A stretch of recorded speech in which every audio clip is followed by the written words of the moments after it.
May mga sandaling hindi mo na kailangan mag-reply, hindi mo kailangan maghabol, hindi mo kailangan mag-no contact para lang mapansin ka. Dahil may tatlong psikolohikal na ginagawa ang isang lalaking alam ang halaga niya, tatlong hakbang na mas tahimik, mas malalim, at mas malakas pa kaysa kahit ilang linggong pananahimik. Hindi ito laro, hindi ito pagpapapansin. Ito ang klaseng kilos na kahit ayaw nila, may isip ka nila. Dahil totoo to, kapag mahal mo ang isang babae, ang pinakamasakit na parte ay yung hindi kanya inaalala, hindi kanya binabalikan. Hindi niya nakikita kung gaano ka kaseryoso. At minsan kahit nag-no contact ka na, wala pa rin. Walang reply.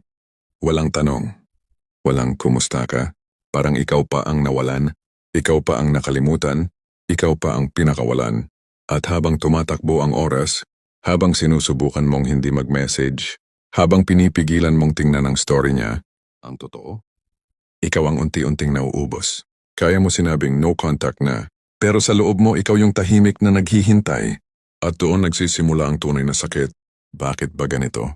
Bakit kahit anong lakas mo, kahit anong tapang mo, isang babae lang ang kayang magpasadsad ng buong sistema mo? Simple lang, attachment. Hindi yung pagmamahal ang nakakahabol sa'yo, kundi yung pag-asa. Pag-asang babalik siya, pag-asang marirealize niya ang halaga mo, pag-asang ikaw pala ang the one. Ang attachment ang tunay na kulungan, yung hindi mo kayang tanggapin na na-reject ka. Kasi nakatali ka pa rin sa imaheng ikaw yung pipiliin niya sa huli, kaya kahit no contact, hindi ka pa rin malaya. Dahil iniisip mo pa rin siya, hinahanap mo pa rin siya, ini-imagine mo pa rin yung posibilidad. At habang nakatali ka dyan, kahit ano pang strategy ang gawin mo, hindi ka makakabawi. Sa Stoicism may tinatawag na return to the self. Ibig sabihin, bago mo tanungin kung kailan ka mamimiss, tanungin mo muna, kanino umiikot ang mundo mo? Kung siya pa rin ang sentro, kahit hindi ka nagme-message, kahit naka-no contact ka, psychologically present ka pa rin sa buhay niya. At mas nakakatakot dito, nararamdaman yun ng babae. Hindi sa pamamagitan ng chat, kundi sa pamamagitan ng aura. Pero kapag ginawa mo ang unang psychological hack number 1, ibalik mo ang sentro ng buhay mo sa sarili mo. Hindi silence, hindi pag-alis, hindi pag-iwas, kundi pag-angat. Kapag hindi na siya ang basehan ng emosyon mo, nagiging unpredictable ka, nagiging malalim ka, nagiging misteryoso ka. At ang utak ng tao, lalo na ng babae, ay programmed na ma-attract sa bagay na hindi niya hawak. No contact? Madalas obvious yan. Pero ang pagbabago, ang pagbalik ng lakas, ang pag-angat ng identity mo, yan ang hindi nila makita pero nararamdaman. Hindi ito tungkol sa pag-aayos ng buhok, pag-gym o pag-post ng story na cool ka. Hindi mababaw to. Ang ginagawa ng isang stoic, binabalik niya ang sarili niya sa kanya. Meaning, inaayos mo muna ang oras mo, hindi ang chat mo. Tinatanggal mo muna ang expectations mo, hindi yung contact mo. Binabalik mo muna ang peace mo bago yung connection mo. Inaangat mo muna ang sarili mo, bago mo isipin kung namimiss ka niya. At habang ginagawa mo to, may nangyayari sa loob mo.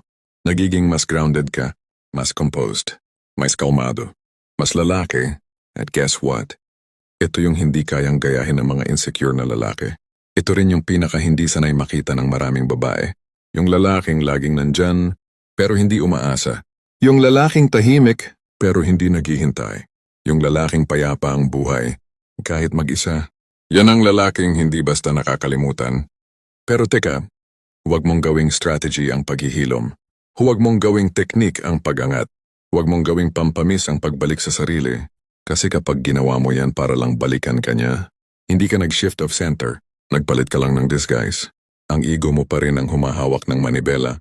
At ang ego, yan ang pinakamadaling mabasa, pinakamadaling makita, pinakamadaling iwasan. Hindi goal ang babae, hindi goal ang revenge, hindi goal ang paghabol pabalik. Goal mo, ikaw. Kapag mali ang basehan, mali ang epekto. Kapag nagawa mo ang unang psychological hack, may nangyayari na hindi mo inuutusan, pero kusang dumarating. Nagbabago ang dynamics. Biglang siya ang nagtataka. Bakit parang hindi na siya affected? Bakit parang hindi na siya invested? Bakit parang nag-iba siya? Unti-unting pumapasok ang curiosity. Sumusunod ang confusion. Tapos ang pinakamalupit, nararamdaman nilang hindi ka nila hawak. And sa psychology, kapag hindi mo hawak ang isang tao, lalo mo siyang iniisip, Diyan ka nagiging mysterious. Diyan ka nagiging rare. Diyan ka nagiging valuable. Hindi dahil nagpapapansin ka, kundi dahil nagbago ka. At ang mga babae, kapag naramdaman nilang may lalaking nag-level up nang hindi sila ang dahilan, hindi sila nagagalit, naiintriga sila. At doon nagsisimula ang impact na mas malakas pa sa no contact. May isang bagay na hindi sinasabi ng diretso sa atin. Kapag iniwan ka ng isang babae, o bigla siyang lumamig, o parang wala na siyang pakialam, isang unang instinct mo, gusto mong habulin yung dating siya. Yung sweet, yung malambing, yung nagbibigay effort, yung nagpaparamdam na ikaw ang pinipili niya. At dahil doon, hindi mo hinahabol ang babae, hinahabol mo yung version niya na nakapagpasaya sa'yo dati. Pero may problema. Hindi mo siya mababalik sa pamimilit, hindi mo siya mababalik sa paghabol, at hindi mo siya mababalik sa no contact na puno ng pag-asa. Dahil ang tunay na dahilan ng sakit mo ay hindi yung pagkawala niya, kundi yung pagkawala mo sa sarili mo. Dito pumapasok ang mas malalim na sugat. Attachment hindi lang sa tao, kundi sa emotional pattern. Nasanay ka na may nagme-message, nasanay ka na may humahanap, nasanay ka na may nag-aalala, nasanay ka na may umaaligid sa mundo mo, nasanay kang may someone. At nung nawala yon, hindi lang siya ang nawala. Nawala yung validation, routine, sense of importance, sense of direction, sense of being chosen. Yan ang dahilan kung bakit kahit ikaw na ang nag-no contact, pakiramdam mo parang ikaw pa ang talo. Kasi habang tahimik ka, umaasa ka pa rin. At kapag umaasa ka, hindi ka talaga wala. Hindi ka talaga lumalayo. Hindi ka talaga humihiwalay. Ikaw yung naglalakad palabas. Pero nakalingon pa rin. At alam ng babae yon. Sa Stoicism, may tinatawag na reversal of desire. Ang ibig sabihin nito, kung saan ka nadudurog, doon mo ibabalik ang kapangyarihan mo. Hindi pag-escape, hindi pag-ignore, hindi pagpilit maging okay, kundi pagbabalik ng emosyon pabalik sa sarili. Ito ang psychological hack Turtle 2, emotional inversion. Kapag hindi ka pinapahalagahan, ibabalik mo sa sarili mo ang emosyon na dati mong ibinubuhos sa kanya. At kapag ginawa mo ito ng tama, nagkakaroon ng inversion sa dynamics.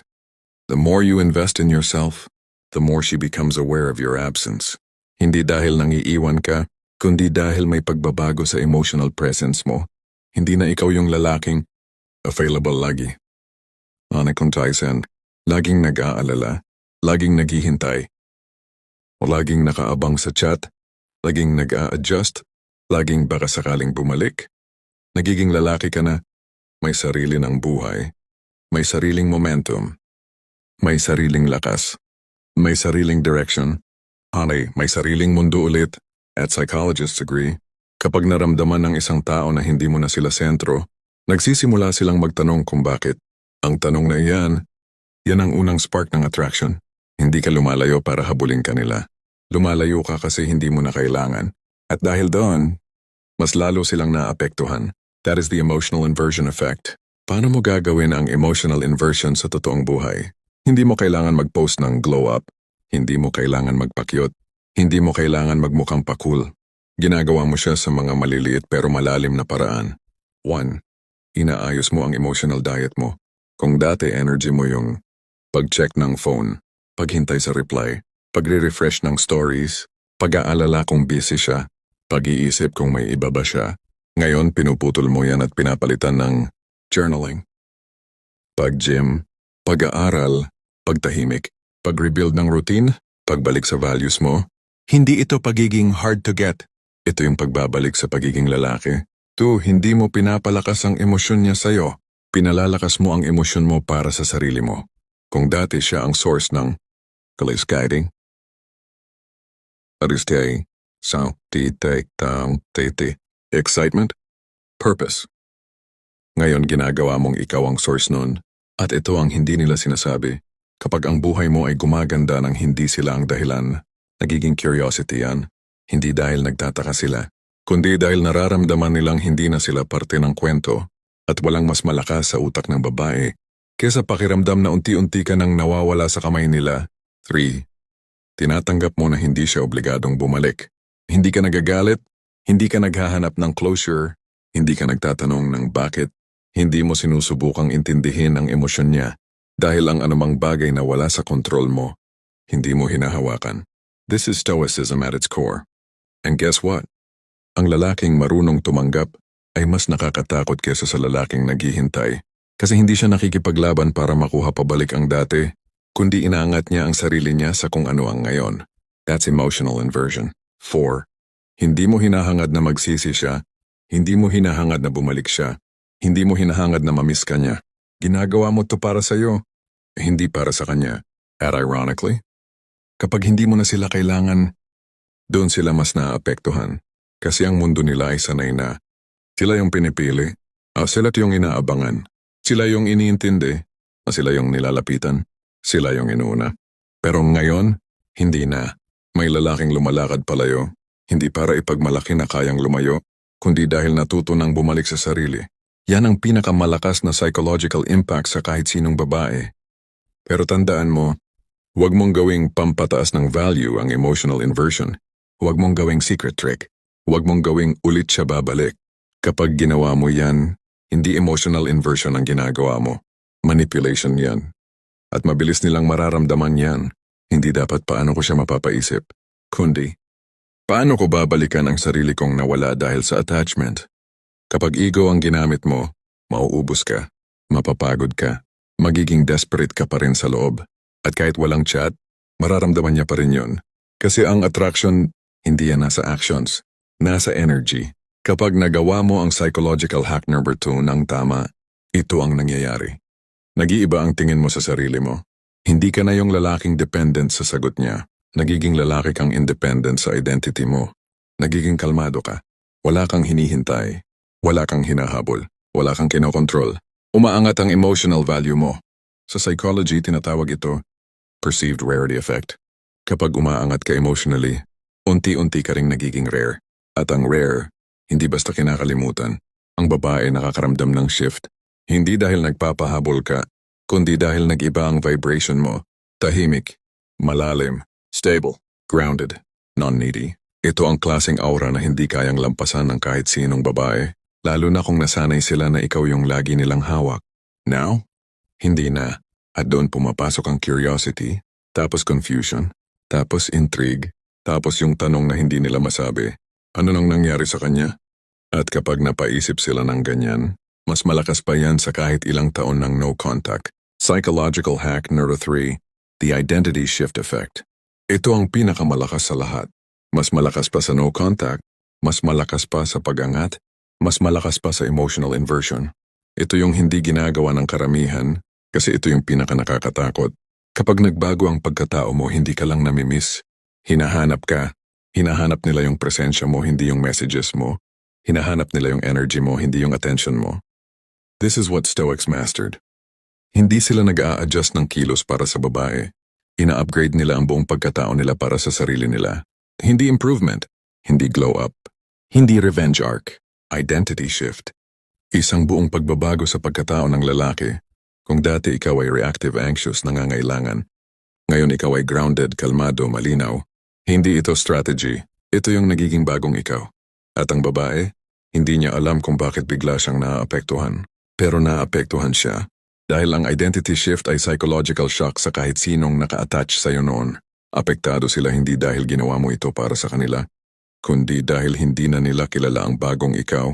Bago mo maabot ang identity shift, may dadaanan kang sakit na hindi simpleng heartbreak. Ito yung tahimik na tanong na paulit-ulit sumasaksak. Bakit hindi ako sapat? Bakit siya biglang nagbago? Bakit hindi niya makita ang value ko? Bakit ako yung iniwan? Bakit ako yung lumalaban? Bakit siya hindi? Hindi mo lang hinahanap yung tao. Hinahanap mo yung sarili mo na nawala nung pinili mo siyang mahalin. Yun ang hindi nakikita ng iba. At sa bawat araw na nagigising ka na may kulang, doon mo mararamdaman kung gaano kahalaga ito. Kasi hindi ka lang broken. Hindi ka lang nasaktan. Hindi ka lang iniwan. Nalaglag ka sa identity mo. At kailangan mong bumangon hindi para ipakitang kaya mo, kundi para ibalik ang sarili mo. Ang pinakamalalim na attachment hindi sa babae, hindi sa dating moments, hindi sa kilig, hindi sa future na pinangarap mo. Ang pinakamalalim na attachment ay attachment mo sa lumang identity mo. Yung identity na ginawa mo para mahalin G niya. Yung identity na umaasa sa pag-aalaga niya. Yung identity na sumasandal sa attention niya. Yung identity na nagiging masaya dahil nandyan siya. At nung umalis siya, parang tinangay niya yung kaluluwa mo. Yan ang dahilan bakit hindi gumagana ang no contact sa karamihan. Kasi kahit hindi ka nagchat-chat, ang identity mo nakalingon pa rin sa kanya. Pero kapag ginawa mo ang identity shift, hindi mo lang binibitawan ang babae. Binibitawan mo ang dating ikaw. At doon nagsisimula ang tunay na kalayaan. Paano ginagawa ang identity shift? Hindi ito pampaganda. Hindi ito gym lang. Hindi ito bagong damit. Hindi ito motivational quotes. Identity shift means pinabago mo ang baseline ng pagkatao mo. Hindi surface. Hindi behavior. Hindi appearance. Kundi ugat. Ito yung 3 layers ng araw-araw na identity shift. 1. Bagong internal narrative. Kung dati ang tanong mo ay, ano kayang iniisip niya tungkol sa akin? Ano kayang mali ko? Ano kayang ginagawa niya ngayon? Ngayon, ang tanong mo, paano ko papalakihin ang mundo ko? Paano ko bubuuin ang sarili ko? Paano ako magiging lalaking proud ako maging? Hindi ka na nagre-react sa emosyon. Ikaw ang gumagawa ng emosyon. Hindi ka na nag-a-adjust sa sitwasyon. Ikaw ang nagtatayo ng bagong foundation. Hindi ka na lalaking naghahabol. Nagiging lalaking gumagawa ng direksyon. At sa psychology, kapag nagbago ang internal narrative mo, bumabago ang external reality mo. 2. Bagong standard. Ang lalaking na in love at nasaktan, sobrang baba ng standard niyan.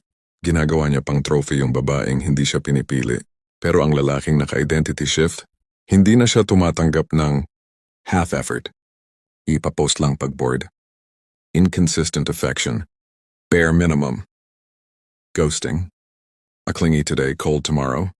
As here. Love na walang respeto. Interest na walang consistency. Hindi ka nagmamakaawa. Hindi ka humihingi ng halaga. Hindi ka nag-a-adjust para ma-please sila. Naglalakad ka sa mundo na may daladalang dignity. At ang babae, nakakaramdam ng pressure, nakakaramdam ng attraction, nakakaramdam ng curiosity. Kasi ang lalaki na may standard, hindi nila basta makuha. 3. Bagong energy. Ito ang pinakadiin. Kapag nag-shift ang identity mo, nag-iiba ang energy mo. Kung dati energy mo, anxious, naghihintay, at umasa, nag-aalala, nagkantiwamis sa mustay niyo, naghahanap, humahabol, natatakot mawalan. Ngayon energy mo, kalmado, grounded, detached, present, purposeful, masculine, unbothered, hindi nagmamadali, and hindi takot sa pagkawala, hindi dependent sa kahit sino. At ito ang hindi kayang labanan ng kahit sinong babae. A man who is not afraid to lose her because he has already found himself. Pero warning, huwag mong gawin ang identity shift para mapasabi siya ng, nagbago ka ah. Huwag mong gawin para bumalik siya. Huwag mong gawin para ma-miss ka. Hindi ito trick. Hindi ito performance. Hindi ito marketing. Kapag ginawa mo to para sa kanya, balik ka lang sa lumang ikaw. Identity shift is not becoming better for her. It is becoming better with or without her. Dahil kung ego ang dahilan mo, magiging artificial ka, magiging pakul ka, magiging scripted ka, at wala nang mas malaking turn-off kesa lalaking nagpapanggap na malakas, pero gasgas sa loob. Ang stoic man, hindi nagpapanggap, nabubuo. Kapag nagawa mo ang 3 hacks, ito ang nagiging resulta. Hindi ka na naghahanap ng validation, pero nagiging validated ka naturally. Hindi ka na naghahabol sa attention, pero nagiging attractive ka without effort. Hindi ka na attached, pero sila ang nagkakaroon ng emotional pull pabalik sa'yo. Hindi mo na iniisip kung mamimiss ka niya, pero ramdam niyang may malalim na pagkawala. Hindi mo na gustong bumalik siya, pero nararamdaman niyang hindi ka na niya mabasa. Ikaw yung nagbago. At sa psychology, ang taong nagbago ng hindi umaasa, yun ang nagiging unforgettable. Hindi ka lang nagiging lalaki na hindi nila makalimutan. Nagiging lalaki ka na may posture, may silence, may dignity, may direction, may discipline. At ang babaeng umalis, mapapaisip hindi dahil gusto niyang bumalik, kundi dahil hindi niya ma-explain kung bakit. Iba yung pakiramdam kapag wala siya. At yon kapatid, ay mas malakas pa sa no contact. Kung may tumama sa puso mo dito, kung may parte ng sarili mong parang nagising, gusto kong tanungin ka ng isang bagay. Ano ang identity na gusto mong buuin mula ngayon? Comment mo sa video mo ang salitang, babalik ako sa sarili ko. Para alam ko na hindi ka tumatakbo sa sakit, kundi hinaharap mo ito para maging mas malalim na lalaki. Handa ka nang magbago. Handa ka nang bumalik sa sarili mong mundo. Tahimik, malalim, at mas malakas kaysa no contact. Salamat.